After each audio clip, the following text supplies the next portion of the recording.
Pasca teror bom yang terjadi di sebuah gereja di Samarinda, Polres Jembrana memperketat penjagaan pintu masuk Bali Pelabuhan Gilimanuk, Bali. Polres Jembrana juga melakukan patroli dan pengawasan di sejumlah jalur rawan penyusup.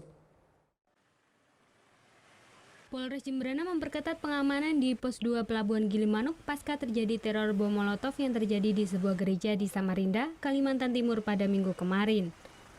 Selain melakukan pemeriksaan terhadap kendaraan dan penumpang yang akan masuk Bali, petugas juga memeriksa isi barang bawaan. Hal ini untuk mengantisipasi adanya benda berbahaya yang masuk ke Bali sebagai salah satu tujuan wisata internasional.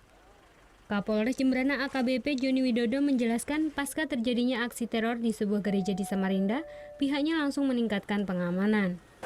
Dan kami juga meningkatkan kegiatan preventif, melaksanakan patroli, melaksanakan kegiatan 21 dalam rangka crime prevention ataupun pencegahan kejahatan.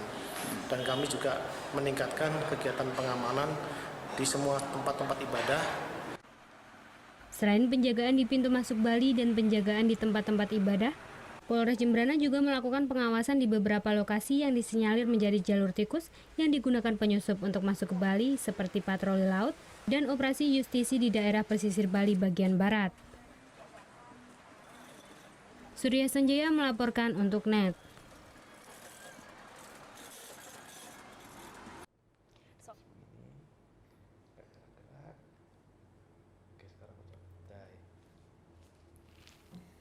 Udah selesai kan nontonnya? Nah, jadi jangan lupa buat like, komen, dan subscribe ya.